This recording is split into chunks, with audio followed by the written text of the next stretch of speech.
Sebagian besar dari kita tentu tahu bahwa otak adalah pusat sistem syaraf manusia yang mengatur dan mengkoordinir sebagian besar gerakan, perilaku, dan fungsi tubuh manusia.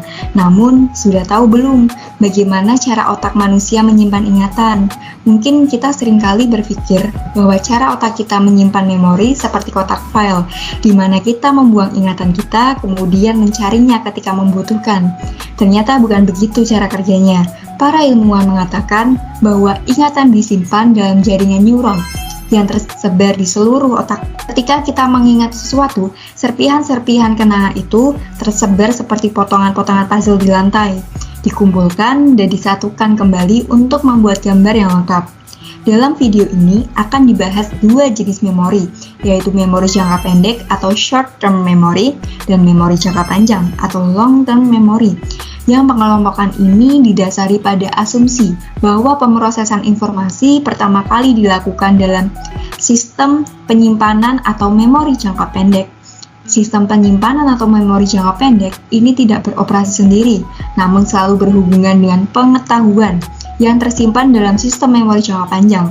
Sebaliknya, informasi dan pengetahuan yang tersimpan dalam sistem memori jangka panjang juga selalu berhubungan dengan informasi terbaru yang masuk ke dalam sistem memori jangka pendek yang dapat mengubah atau memperkaya muatan memori jangka panjang. Memori jangka pendek ialah kemampuan seseorang untuk mengingat kembali hal atau informasi yang diberitahukan beberapa detik sebelumnya. Informasi yang tidak cepat dikirim ke memori jangka pendek akan menghilang selamanya. Dalam memori jangka pendek, informasi tidak berbentuk kesan sensorik harfiah, melainkan diubah menjadi bentuk penyandian, seperti bentuk kata atau frase. Materi ini kemudian dikirim ke memori jangka panjang, atau jika tidak dikirim, memori ini akan menghilang selamanya. Memori jangka pendek atau short term memory hanya mampu menyimpan informasi selama sesaat, kira-kira selama 30 detik.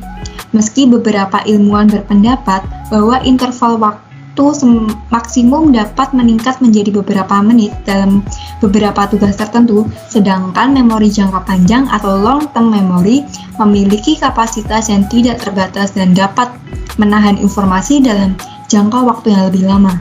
Namun, seringkali memerlukan usaha yang keras agar dapat memasukkan informasi ke memori ini. Apakah kalian masih ingat bagaimana penampilan sahabatmu yang sudah lama tidak berjumpa? Kalian mungkin ingat lelucon yang dilontarkannya saat bersama kalian di saat kalian tidak berjumpa dengannya, walaupun sudah lewat bertahun-tahun yang lalu. Tetapi, kenapa kalian tidak bisa ingat apa yang kalian minum? Misalnya minggu lalu?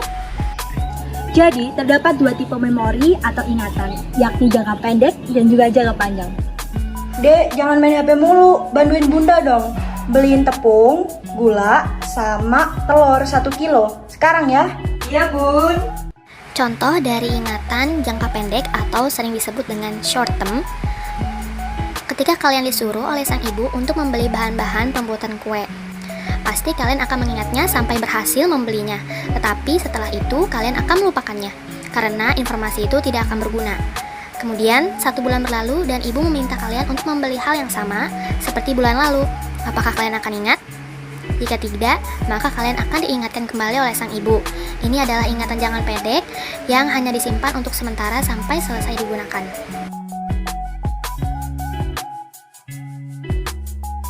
Hai Sal, mau kemana? Mau ke warung, mau beli apa? Apa ya, aku lupa. Lah, mau beli sayur? Bukan. Jadi? Bentar, aku tanya bunda dulu ya, aku lupa. Dadah. Lalu, bagaimana dengan ingatan jangka panjang? Ingatan jangka panjang adalah ingatan jangka pendek yang telah melalui proses yang bernama konsolidasi di dalam otak. Lalu, bagaimana dengan contoh long term atau ingatan jangka panjang? Ingatan selama bersekolah dulu, memori mengenai pertemuan reuni dengan teman sekolah. Ingatan yang diingat dalam jangka panjang, apalagi memori tersebut menyimpan banyak kenangan yang manis atau bahkan yang buruk. Neuron sensorik seperti agen rahasia kecil. Dia mengumpulkan informasi dari organ indera seperti mata dan telinga, lalu mengirimnya ke sistem saraf pusat. Neuron motorik, mereka adalah bos besar di tubuh kita. Mereka mendapatkan informasi dari neuron lain dan mengirimnya ke otot, organ, dan kelenjar. Jadi, pada dasarnya mereka mengendalikanmu. Sisanya adalah interneuron. Mereka mengumpulkan dan menerima informasi dari neuron lain. Aktivitas ini tidak pernah berakhir, seperti pabrik kimia besar. Neuron bekerja sangat keras sehingga menghasilkan energi yang cukup untuk menyalakan lampu LED tegangan rendah.